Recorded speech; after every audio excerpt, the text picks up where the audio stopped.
Hello, and thank you for joining us for the 7th and final weekend of the first ever CoffeeMakers Festival, a digital series of new and old works.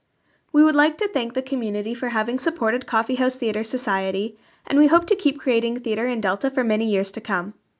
Before getting started, we would like to acknowledge with respect that we are all working, living, and creating on Katzie, Semiahmoo, Kwantlen, Matsqui, Silks, Squamish, Tsleil-Waututh, Tawasin, Stolo, and Musqueam land. We realize that we are uninvited guests on this land and that the Indigenous communities across Canada are still facing systemic oppression and violence today. Finally, please consider donating to Black Lives Matter Toronto and Vancouver through us after this performance. We will continue to make efforts to share resources and knowledge with our community to help make a change. As Coffee House Theatre Society, we are all individually taking the time to listen to Black voices and help amplify them. We are also taking the time to learn. We encourage our community to do the same and keep donating and signing petitions. Tonight we will be presenting a staged reading of A Midsummer Night's Dream directed by Camryn Smith. As some of you may know, this was the play we were going to put on this summer before COVID hit, so we are thrilled to be able to show you this play tonight. Now, please get comfy as the show is about to begin.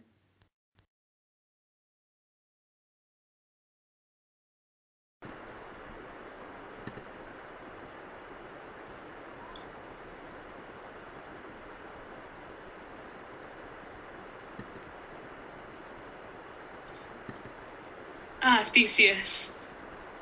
Now, fair Hippolyta, our nuptial hour draws on apace. 4 happy days bring in another moon, but methinks how slow this old moon wanes. She lingers my desires. 4 days will quickly steep themselves in night.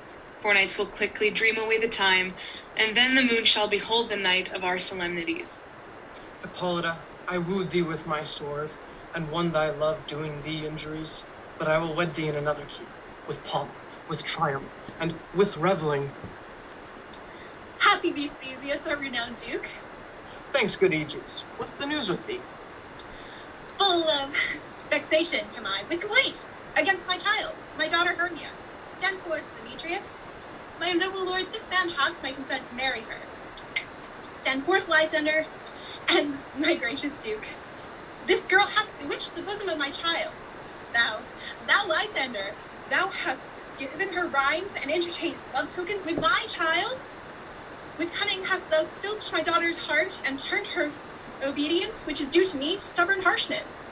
And so, my gracious duke, be it so that she will not hear before your grace consent to marry with Demetrius. I beg the ancient privilege of Athens, as she is mine that I may dispose of her, which will either be to this gentleman or to her death, as according to our law. What say you, Hermia? Be advised, fair maid. To your mother should it be as a god. Demetrius is a worthy gentleman. So is Lysander. In herself she is, but in this kind, wanting your mother's voice, the other must be held the worthier. I would my mother looked but with my eyes. Rather your eyes must with her judgment look. I do entreat your grace to pardon me, but I beseech your grace that I may know the worst that may befall on me in this case if I refuse to wed Demetrius. Either to die the death or to abjure forever the society of men. Therefore, fair Hermia, question your desires. Know of your youth, examine well your blood, whether if you not yield your mother's will, you can endure the livery of a nun. So I will grow, so live, so die, my lord, ere I will yield my whole self up unto his lordship, whose unwished yoke my soul consents not to give sovereignty. Take time to pause, and by the next new moon, the sealing day betwixt my love and me, either prepare to die the death for the disobedience to your mother's will, or else to wed Demetrius as she would, or on Diana's altar to protest for aye and austerity and a single life. Relent, sweet Hermia, and, Lysander, yield thy crazed title to my certain right. You have her mother's love, Demetrius. Let me have Hermia's. Do you marry her? Scornful Lysander, true he hath my love, and what is mine my love shall render him, and she is mine. I am, my lord, as well derived as he, as well possessed. My love is more than his. My fortunes every way as fairly ranked, and which is more than all these boasts can be, I am beloved of beauteous Hermia. Why should not I then prosecute my right?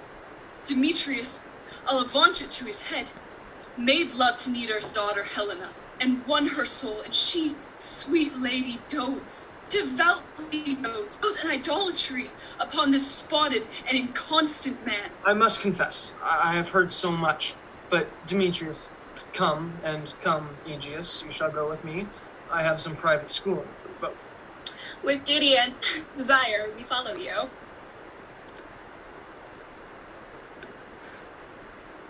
How now, my love? Why is your cheek so pale? How chance the roses there do fade so fast? Belike for want of rain, which I could well beteem them from the tempest of my eye.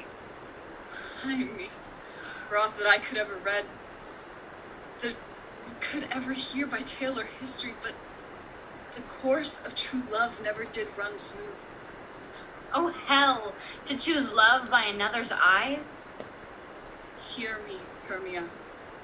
I have a widow aunt. From Athens is her house, remote 7 leagues, and she respects me as her only daughter. There, gentle Hermia, may I marry thee, and to that place the sharp Athenian law cannot pursue us. If thou lovest me then, steal forth thy mother's house tomorrow night, and in the wood, there will I stay for thee. My good Lysander, I swear to thee by Cupid's strongest bow, tomorrow truly will I meet with thee. Keep promise, love.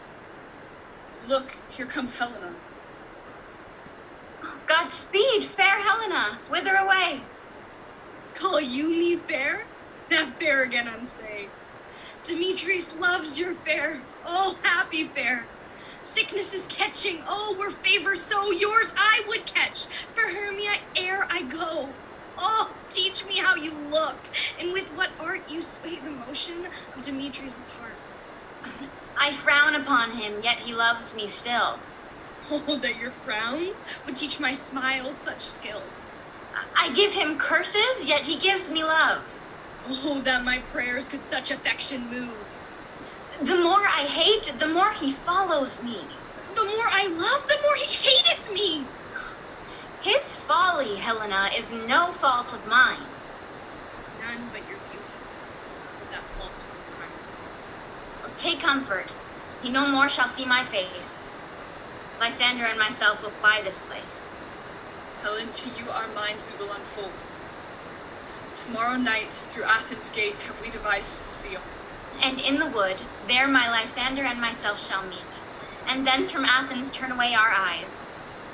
Farewell, sweet playfellow, pray thou for us, and good luck grant thee thy Demetrius.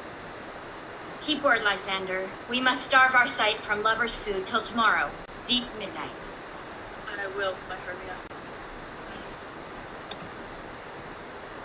Helena, adieu. As you on him, Demetrius doted on him.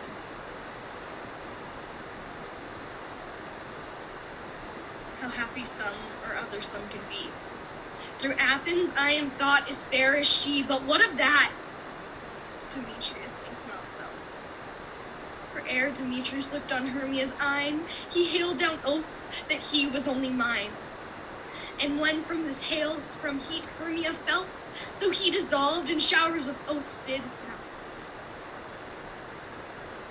I will go tell him of fair Hermia's flight, and then to the wood he will tomorrow night pursue her. And for this intelligence, if I have thanks, it is a dear expense.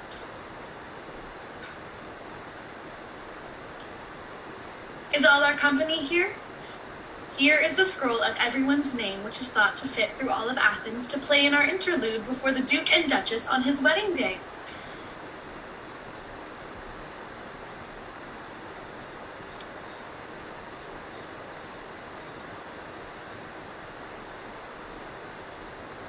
Mary, our play is the most lamentable comedy and most cruel death of Pyramus and Thisbe. Answer as I call you.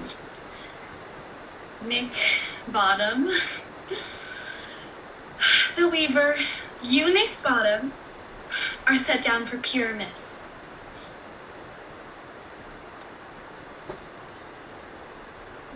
Is Pyramus a lover or a tyrant? a lover that kills himself. Most gallant for love. That will ask some tears in the true performing of it. If I do it, let the audience look to their eyes. I will move storms. I will condole in some measure. Francis Flute, the bellows mender. Flute, you must take Thisbe on you. What is Thisbe? A wandering knight? It is the lady that Pyramus must love. Let me play Thisbe too. I'll speak in a monstrous little voice. Thisbe, Thisbe! Ah, Pyramus, my lover dear, thy Thisbe dear and lady dear. No, you must play Pyramus. And Flute, you Thisbe. Well, proceed. Tom Snoot, the tinker. You, Pyramus's father, myself, Thisbe's father, Snug, the joiner, you play the lion's part. And I hope here is a play fitted. Have ye the lion's part written? Pray you, if it be, give it me, for I am slow of study. You may do it extempore, for it is nothing but roaring. Let me play the lion too. I will roar that I do any man's heart good to hear. I will roar that I will make the Duke say, let him roar again, let him roar again.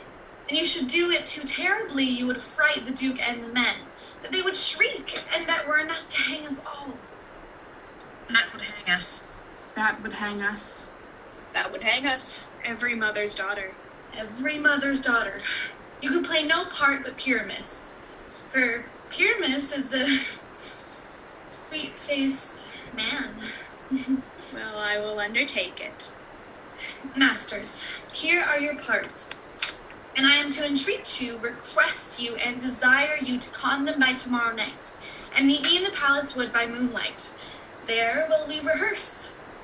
I pray you, fail me not. We will meet, and there we may rehearse most obscenely and courageously. Take pains, be perfect. Adieu.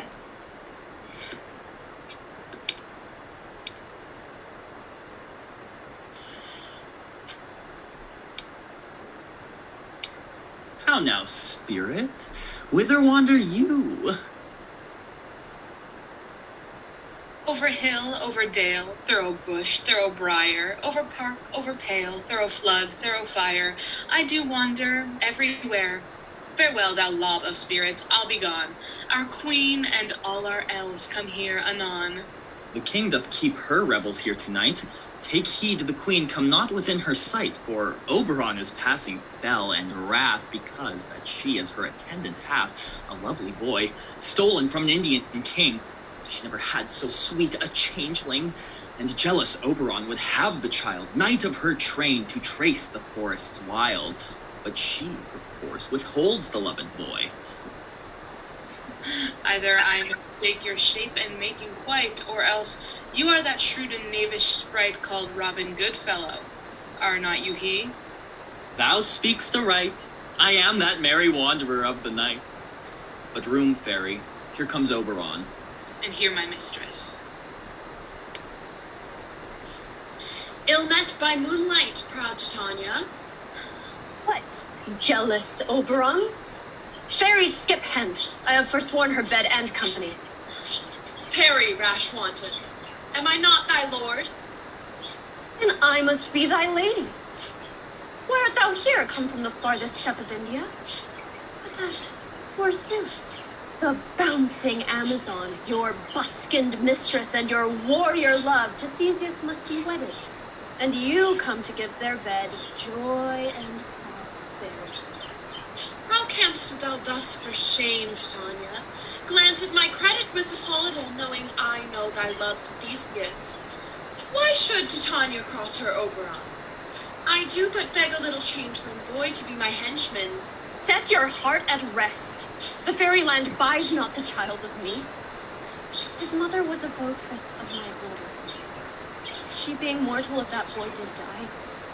And for her sake do I rear up the boy, and for her sake I will not part with him. How long within this wood intend you stay? Hence till after Theseus' wedding day. If you will patiently dance in our round and see our moonlight revel, go with us. If not, shun me, and I will spare your haunts. Give me that boy, and I will go with thee. Not for thy fairy kingdom. Fairies away, we shall chide downright if I longer stay. Well, go thy way. Thou shalt not from this grove till I torment thee for this injury. My gentle pup, come hither. Fetch me that flower, the herb I showed thee once. The juice of it on sleeping eyelids laid will make man or woman madly dote upon the next live creature that it sees. I'll put a girdle around the earth in 40 minutes. Having once this juice, I'll watch Titania when she is asleep, and drop the liquor of it in her eyes. The next thing then she waking looks upon, be it on lion, bear, or wolf, or bull, on meddling monkey, or on busy ape, she shall pursue it with the soul of love. And ere I take this charm from off her sight, as I can take it with another herb, I'll make her render up her page to me. But who comes here? I am invisible, and I will overhear their conference. I love thee not, therefore pursue me not. Where is Lysander and fair Hermia? The one I'll slay, the other slayeth me. You draw me, you hard-hearted adamant. Do I entice you? Do I speak you fair? Or rather, do I not in plainest truth tell you I do not nor I cannot love you? And even for that, do I love you the more? Tempt not too much the hatred of my spirit, for I am sick when I do look on thee. And I am sick when I not look on you! You impeach your modesty too much, to leave the city and commit yourself into the hands of one that loved you not, to trust the opportunity of night and the ill counsel of a desert place. Your virtue is my privilege, for that it is not night when I do see your face, nor doth this wood lack worlds of company, for you and my respect are all the world. Then how can it be said I am alone when all the world is here to look on me? I will not stay thy questions. Let me go. Or, if thou follow me, do not believe but I shall do thee mischief in the wood. Your wrongings do set a scandal on my sex. We cannot fight for love as men may do. We should be wooed, and were made not to woo. I'll follow thee and make a heaven out of hell. To die upon the hand I love so well. Fare thee well, nymph. Ere he do leave this grove, thou shalt fly him, and he shall seek thy love. Hast thou the flower there? Aye, there it is. I pray thee, give it me. Take thou some of it, and seek through this grove. A sweet Athenian lady is in love with a disdainful youth. Anoint his eyes, but do it when the next thing he espies may be the lady. Thou shalt know the man by the Athenian garments he hath on. And look thou meet me ere the first cock crow. Fear not, my lord, your servant shall do so. Come now, cast me now asleep. Then to your offices and let me rest. Hence, away. Now all is well.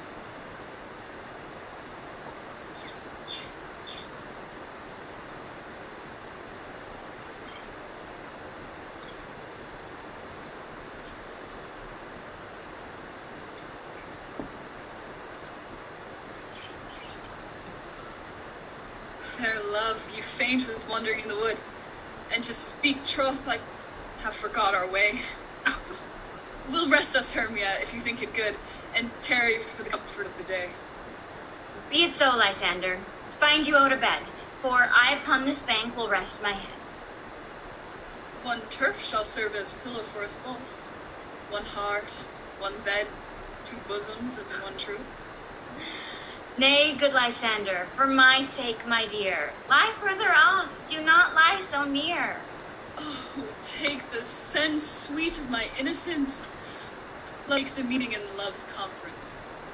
I mean that my heart unto yours is knit, so that but one heart we can make of it. Then by your side no bedroom me deny. Lysander riddles very prettily. But, gentle friend, for love and courtesy lie further off in human modesty. Such separation, as may well be said, becomes a virtuous bachelor and a maid. So far be distant, and good night, sweet friend. Thine love ne'er alter till thy sweet life end. Amen, amen to that fair prayer say I, and then end life when I end loyalty. Here is my bed. Sleep give thee all his rest.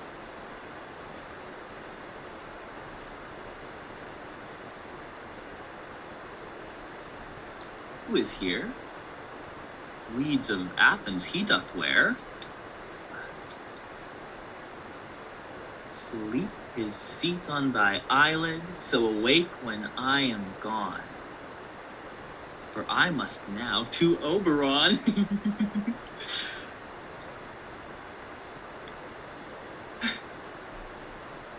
Stay though thou kill me, sweet Demetrius! I charge thee hence, and do not haunt me thus. Oh, wilt thou, darkling, leave me? Do not so!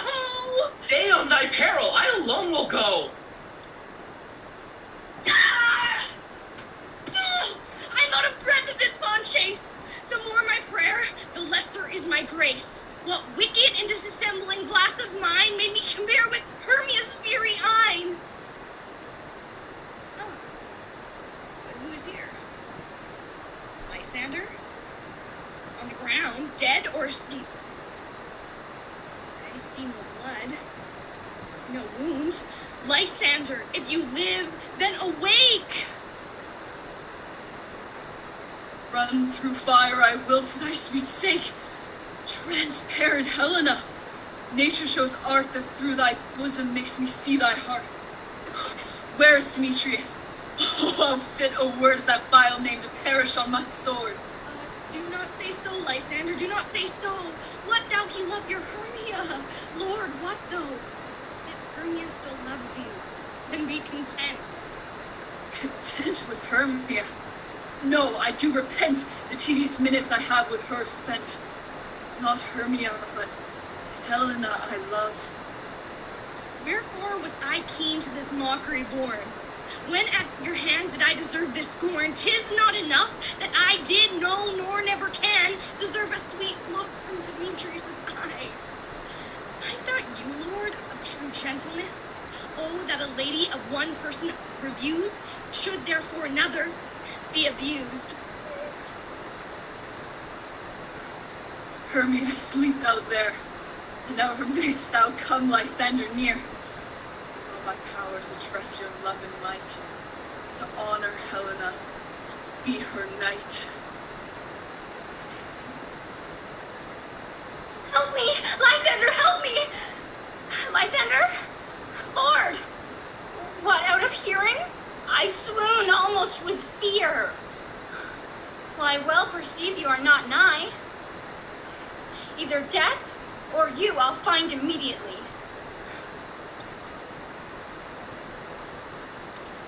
Are we all met? Pat, pat, and here's a marvelous convenient place for our rehearsal. Peter Quince. What sayest thou, bully bottom? There are things in this comedy of Pyramus and Thisbe that will never please. First, Pyramus must draw a sword to kill himself, which the men cannot abide. How answer you that? I believe you must leave the killing out, when all is done. Not a whit. I have a device to make all well. Write me a prologue, and let the prologue seem to say we will do no harm with our swords, and that Pyramus is not killed indeed, and, for the more better assurance, tell them that I, Pyramus, am not Pyramus, but Bottom, the weaver. This will put them out of fear. Well, we will have such a prologue. Men be afeared of the lion? I fear it, I promise you. Masters, you ought to consider with yourselves. To bring in, God shield us, a lion among men, is a most dreadful thing. For there is not a more fearful wild fowl than your lion living, and we ought to look to it. Therefore, another prologue must tell she is not a lion? Nay, she must say, if you think I come hither as a lion, it were pity of my life. No, I am no such thing. I am a woman, as other women are, and there indeed let her name, and tell them plainly she is Snug the joiner. If that may be, then all is well. Come, sit down, every mother's daughter, and rehearse your parts. Pyramus, you begin. When you have spoken your speech, enter into that break, so everyone according to her cue.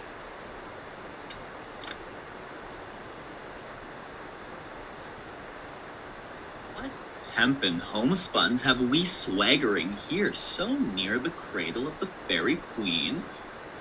What, a play toward? I'll be an auditor. An actor too, perhaps, if I see cause. Speak, Pyramus. Thisbe, stand forth. Thisbe, the flowers of odious savours sweet. Odors. Odors, savours sweet. So hath thy breath, my dearest Thisbe dear. But hark! A voice! Stay thou but here a while, and by I will to thee appear. A stranger Pyramus than e'er played here.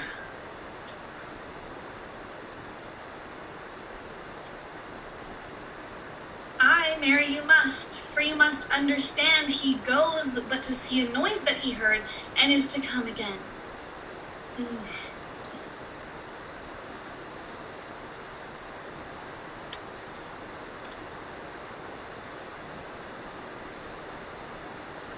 Ninus is too, man. Why you must not speak that yet? That you answer to Pyramus? You speak all your part at once, cues and all. Pyramus, enter, and your cue is past.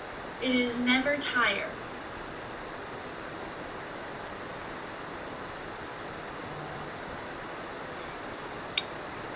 If I were fair, Thisbe, I were only thine. Oh, monstrous! Oh, strange, we are haunted! Pray, masters! Fly, masters! Help!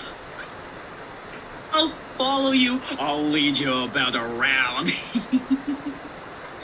Why do they run away? This is a knavery of them to make me afeard. Oh, Bottom, thou art changed. What do I see on thee?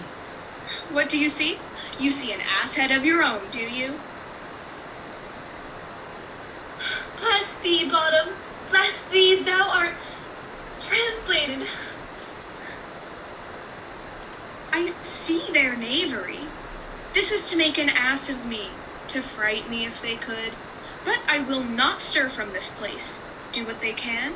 I will walk up and down here, and I will sing, that they shall hear I am not afraid. Somebody once told me the world was gonna roll me. I ain't the sharpest tool in the shed.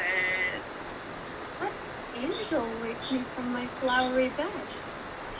Hey now, you're an all-star. Get the game on. Go play. Hey now, you're an all-star.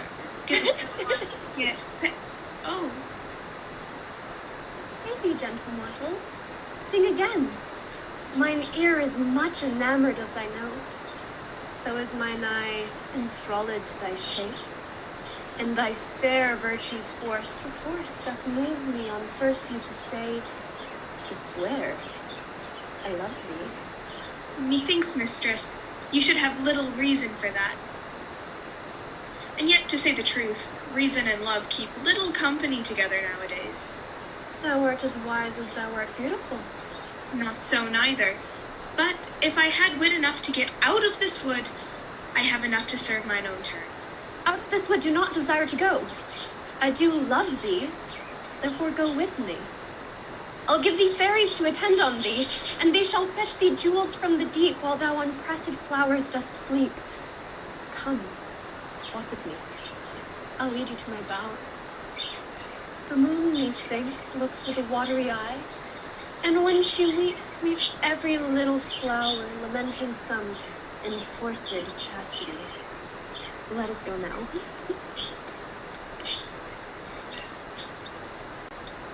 I wonder if Titania be awaked. Then, what it was that next came in her eye, which she must dote on in extremity.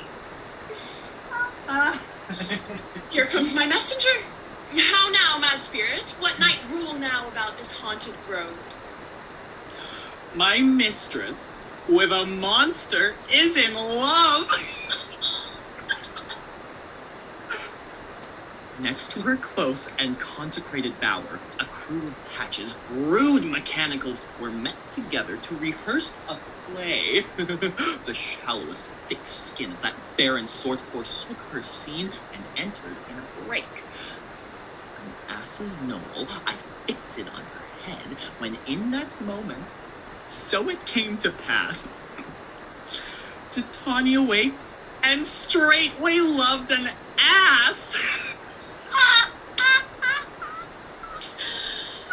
This falls out better than I could devise! But hast thou yet latched the Athenian's eyes with the love juice as I bid thee do? I took him sleeping, that is finished too, and the Athenian woman by his side, that when he waked, of course she must be eyed. Stand close. This is the same Athenian. This is the woman, but not this the man. But why rebuke you him that loves you so? Lay breath so bitter on your bitter foe. What's this to my Lysander? Where is she? Ah, good Demetrius, wilt thou give her me? I'd rather give her carcass to my hounds. Out, dog! Out, cur! Thou drivest me past the bounds of maiden's patience. Hast thou slain her, then? You spend your passion on a misprized mood. I'm not guilty of Lysander's blood, nor is she dead for aught that I can tell. I pray thee, tell me then that she is well. And if I could, what should I get therefore? A privilege, never to see me more, and from thy hated presence part I so. See me no more, whether she be dead or no. There is no following her in this fierce vein. Here, therefore, for a while, I will remain. What hast thou done? Thou hast mistaken quite, and laid the love juice on some true love sight. Of thy misprision must perforce ensue some true love turned, and not a false turned true. Captain of our ferry band, Helena is here at hand, and the youth, mistook by me, pleading for a lover's fee. Shall we their fond pageant see? Lord, what fools these mortals be. Stand aside. The noise they make will cause Demetrius to awake. Then look two at once woo one. Why should you think that I should woo and scorn? You do advance your cunning more and more, when truth kills truth. Oh, devilish holy prey! These vows are Hermia's. Will you give her o'er? I had no judgment when to her I swore. Nor none in my mind. Now you give her o'er?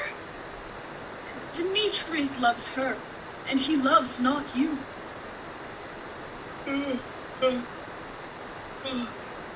Oh, Helena, goddess, nymph, perfect, divine, to what, my love, shall I compare thine eyne?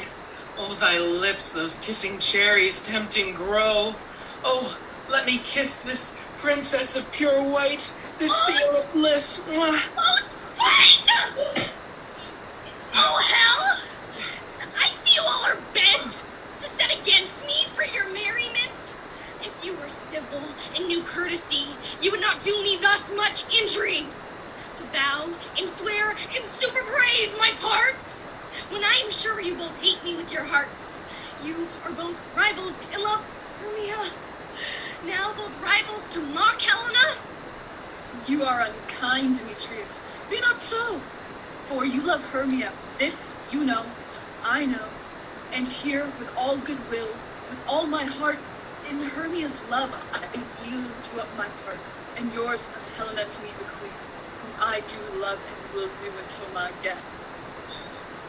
Never did mockers waste more idle breath. Lysander, keep thy Hermia. I will none. If e'er I loved her, all that love is gone. Now to Helen is at home returned, there to remain. Helen, it is not so. Disparage not the faith thou dost not know. Look where thy love comes. Yonder is thy dear. Thou art not by mine eye, Lysander found. brought me to thy sound. But why unkindly didst thou leave me so? Why should she stay whom love doth press to go? What love could press Lysander from my side? Lysander's love that would not let her bide? Fair Helena, why seek'st thou me? Could not this make thee know the hate I bear thee made me leave thee so? You speak not as you think. It cannot be. She is one of this confederacy. Injurious Hermia, most ungrateful maid! Have you conspired? Have you with these contrived to bait me in this foul derision? Is the counsel that we two have shared, oh, is it all forgot? All the school days, friendship, childhood, innocence? I am amazed at your passionate words. I scorn you not. It seems that you scorn me. Have you not set Lysander as in scorn to follow me and praise my eyes and face, and made your other love, Demetrius, who even now but did spurn me with his foot, to call me goddess, nymph, divine and rare, precious, celestial? I understand not what you mean by this. This sport, well carried, should be chronicled, but fare ye well. 'Tis partially my own faults, which death or absence soon shall remedy. Stay, gentle Helena, hear my excuse. My love, my life, my soul, fair Helena. Oh, excellent. Please, do not scorn her so. I say I love thee more than she can do. If thou say so, withdraw and prove it too. Ha! Quick, come! Lysander, where to tends all this? Hang off, thou cat, thou bird! Vile thing, let loose, or I will shake thee from me like a serpent. Why are you grown so rude? What change is this? Sweet love. Thy love, outlow his medicine, O hated potion hence. Do you not jest? Yes, suit, and so do you.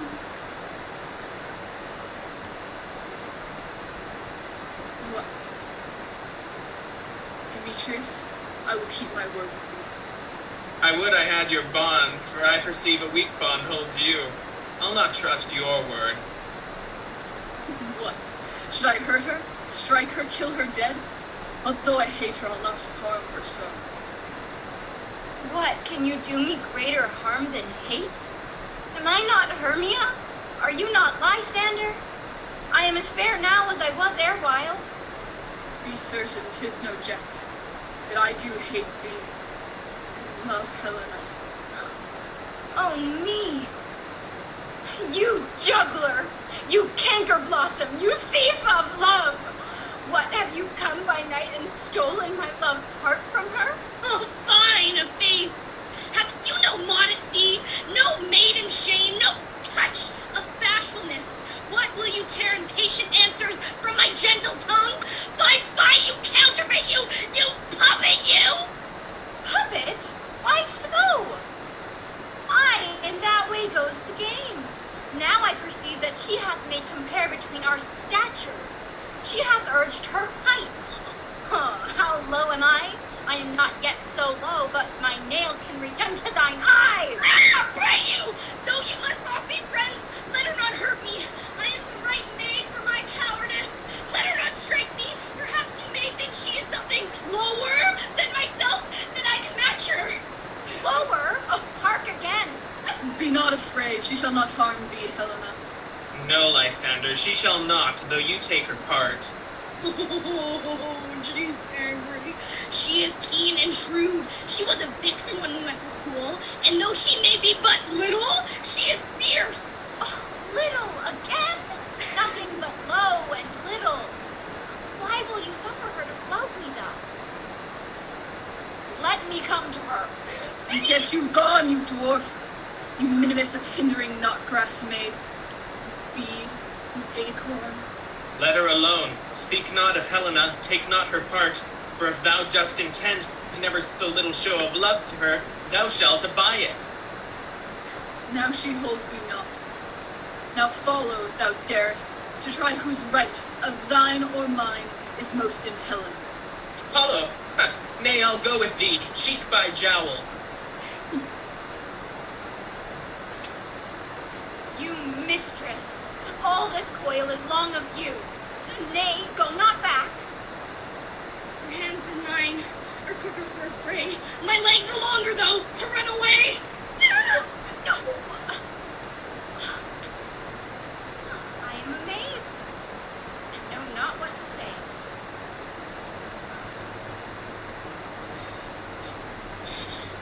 This is thy negligence. Still thou mayst, or else commist thy knaveries willfully. Believe me, King of Shadows, I mistook. Did not you tell me that I should know the man by the Athenian garments he had on? Thou seest these lovers seek a place to fight. Hie, therefore, Robin, overcast the night. Then crush this herb into Lysander's eye. When they next wake, all this derision shall seem a dream and fruitless vision. Whilst I in this affair do thee employ, I'll to my queen, and beg her Indian boy. And then I will her charmed eye release from monster's view, and all things shall be peace. My very lord, this must be done with haste. Up and down. Up and down. I will lead them up and down. Goblin will lead them up and down. Here comes one. Come, thou gentle day, for if but once thou showed me thy grey light, I'll find Demetrius and revenge this slight. To measure out my length on this cold bed, by day's approach, look to be visited. Oh, weary night. Oh, long and tedious night. And sleep steal me a while from mine old company. Yet but 3. Come one more. 2 of both kinds makes up 4. Here she comes. Here will I rest me until the break of day. Heavens shield Lysander, if they mean a fray. When thou wakest, thou takest true delight in the sight of thy former lady's eye. And the country proverb knows that every man should take his own. In your waking shall be shown. Jack shall have Jill, naught shall go ill. The man shall have his mare again, and all shall be well.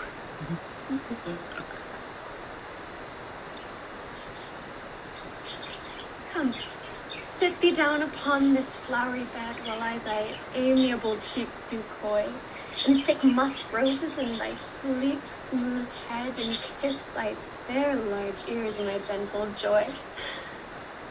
What? Wilt thou hear some music, my sweet love? I have a reasonable good ear in music. Let's have the tongs and the bones.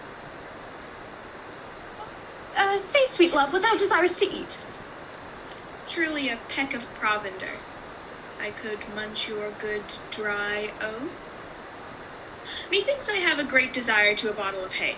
Good hay, sweet hay, hath no fellow. I have a venturous fairy that shall seek the squirrel's hoard and fetch thee new nuts. I had rather have a handful or 2 of dried peas. But I pray you, let none of your people stir me. I have an exposition of sleep come upon me. Sleep thou, and I will wind thee in my arms. Fairies, begone, and be always away. Oh, how I love thee, and how I dote on thee.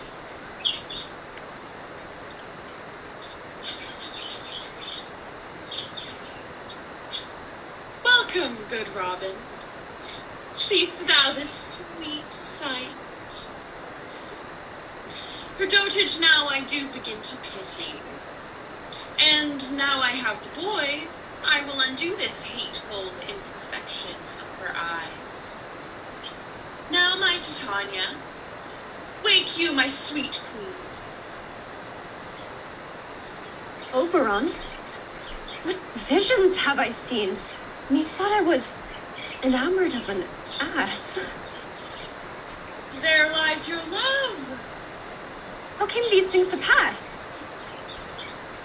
Silence a while. Robin, take off her head. Sound music. Come, my queen, take hands with me, and rock the ground whereon these sleepers be.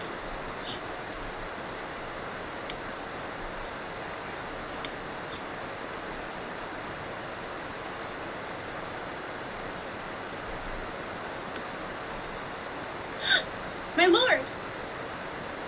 This is my daughter here asleep. And this Lysander, this Demetrius is. This Helena, Oleanor's Helena. I wonder what they're being here together. Well, no doubt they rose up early to observe the rite of May, and hearing of our intent, came here in grace and solemnity. But speak, Egeus, is this not the day that Hermia should give answer of her choice? It is, my lord. Wake up! Wake up! I pray you all, stand up. I know you two are rival enemies. How comes this gentle concord in the world? That hatred is so far from jealousy, to sleep by hate and fear no enmity? My lord, I shall reply amazedly. I came with Hermia hither. Our intent was to be gone from Athens, where we might, without the peril of Athenian law, be Enough! Enough! My lord, you have enough! I beg the law upon her head. They would have stolen away, they would. Demetrius, you of your wife, and me of my consent that she should be your wife. Now, my lord, fair Helen told me of their stealth, of this their purpose hither to this wood, and I in fury hither followed them, fair Helena in fancy following me. But, my good lord, I know not by what power, but by some power it is, my love to Hermia melted as the snow, and all the faith, the virtue of my heart, the object and pleasure of my eye, is only Helena. Well, now, if it... Fair lovers, you are fortunately met of this discourse. We more will hear anon. Egeus, I will overbear your will. For in the temple, by and by with us, these couples shall eternally be knit. Away with us to Athens. 3 and 3, we'll hold a feast in great solemnity. Come, Theseus.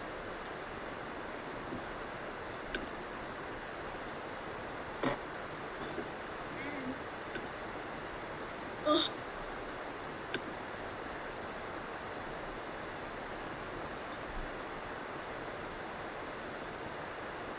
I have had a most rare vision. I have had a dream, past the wit of man to say what dream it was. Man is but an ass if he go about to expound this dream. Methought I was... There is no man can tell what. Methought I was... And methought I had... But man is but a patched fool if he will offer to say what methought I had. I will get Peter Quince to write a ballad of this dream. It shall be called Bottom's Dream, because it hath no bottom, and I will sing it in the latter end of our play before the Duke. Yes!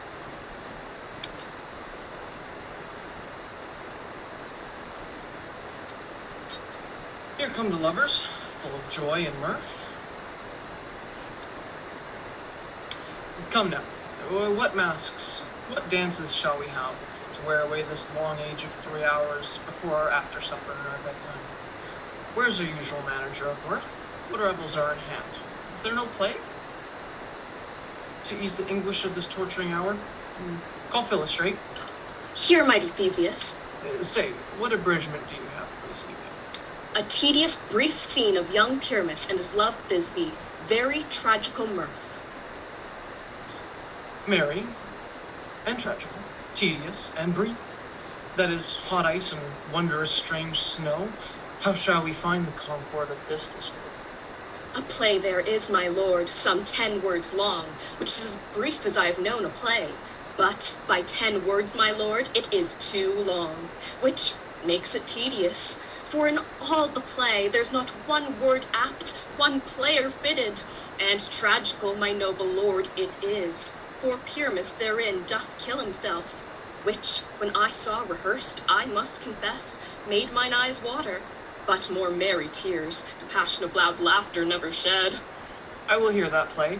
Go, bring them in and take your places. Ladies.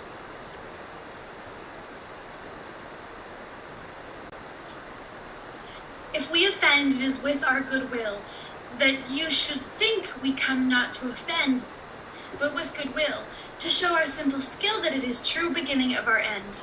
Consider then, we come but in despite. We do not come as minding to contest you. Our true intent is all for your delight. We are not here that you should here repent you. The actors are at hand, and by their show you shall know all that you are like to know. This person doth not stand upon points. A good moral, my love. It is not enough to speak, but to speak truth. I wonder if the lion be to speak. No wonder, my blossom. One lion may when many asses do.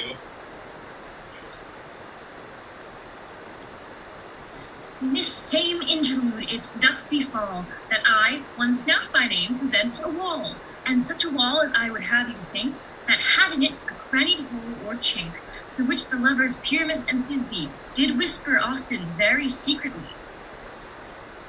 Is the wittiest partition that ever I heard discourse. Pyramus draws near the wall. Silence. Oh, grim looked night. Oh, night, with hue so black. Oh, night, which ever art when day is not. Oh, night, alack, alack, alack. I fear my Thisbe's promises forgot. Show me thy chink to blink through with mine eyes. Thanks, courteous wall. But what see I? No Thisbe do I see. O wicked wall, through whom I see no bliss. Cursed be thy stones for thus deceiving me. The wall, methinks, should, being sensible, curse again. No, in truth, sir, he should not. Deceiving me is Thisbe's cue. She's to enter now, and I am to spy on her through the wall. You shall see, it will come to fall pat as I told you. Oh, yonder she comes. Oh, wall! Full often hast thou heard my moans. For parting my fair Pyramus and me, my cherry lips have often kissed thy stones with lime and hair knit up in thee. I see a voice. Now will I to the chink to spy, and I can hear my Thisbe's face. Thisbe? My love? Thou art my love, I think. Think what thou wilt, I am thy lover's grace. Oh, kiss me through the whole of this vile wall. I kiss the wall's hole, not your lips at all. Wilt thou at Ninny's tomb meet me straight away? Tide life, tide death, I come without delay. Till I, wall, my part discharge so, and being done, thus wall away doth go. This is the silliest stuff that ever I heard.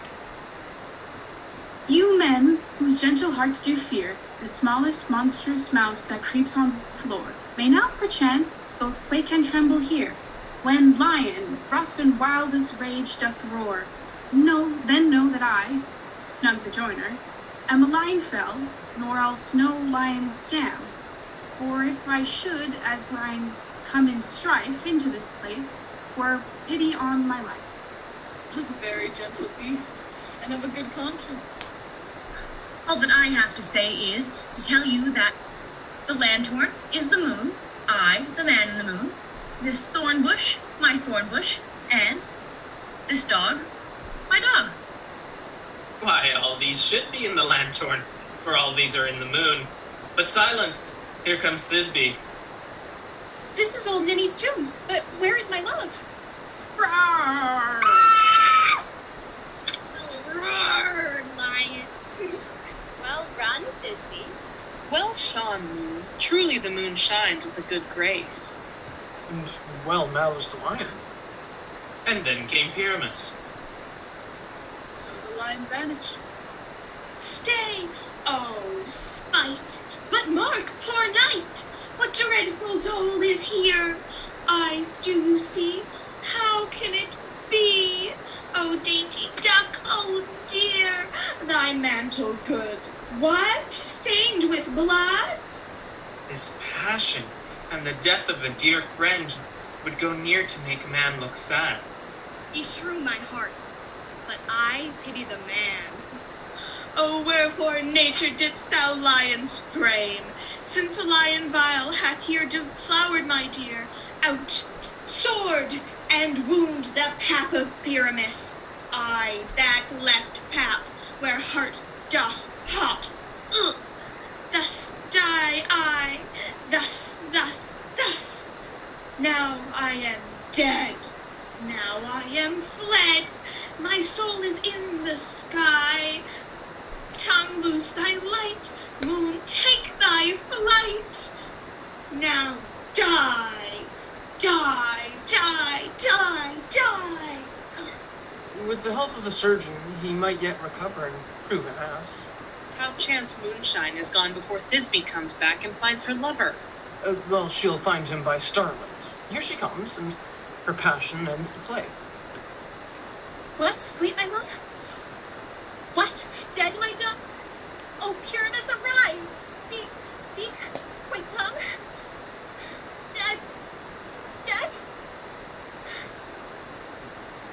Come, trusty sword. Come, blade. My breast imbue. And then farewell, friends. Thus Thisbe ends. Adieu.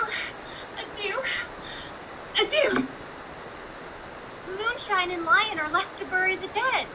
Aye, and Wall too. Oh, no, I assure you, the wall is down, that part of their fathers. Well, the years start coming and they don't stop coming. And I've head to the roofs and I hit the ground running. Didn't make sense not to live for fun. Will it please you to see the epilogue or hear a Bergamasque dance between two of our company? No epilogue. I pray you, for your play needs no excuse. Never excuse for when all the players are all dead. There needs no one to be blamed. The iron tongue of midnight hath told 12. Lovers, to bed. 'Tis almost fairy time.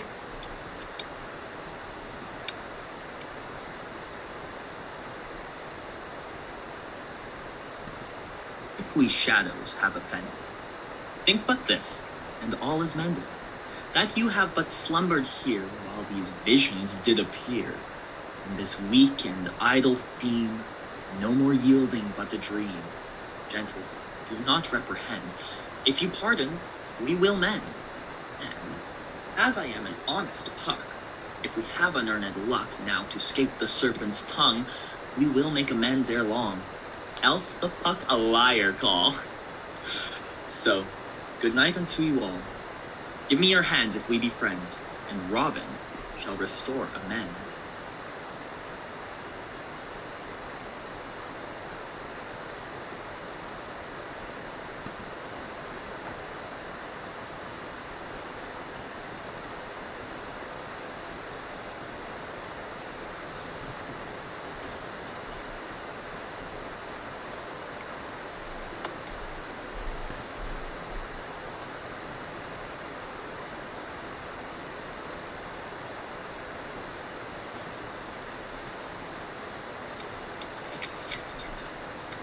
On behalf of Coffee House Theatre Society, we would like to say thank you to everyone for watching the final performance of the CoffeeMakers Festival.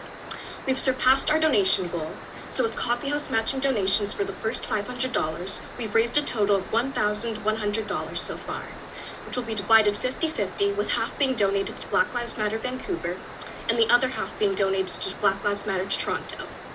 As a new theatre company that was made by and aims to provide opportunities for young and emerging artists, we recognize the responsibility we have as both artists and youth to fight racial injustice and be actively and continually anti-racist. We promise to continue educating ourselves and to commit to being anti-racist and working to dismantle white supremacy as we continue to grow as a company. Thank you so much for coming to our show, and have a great night.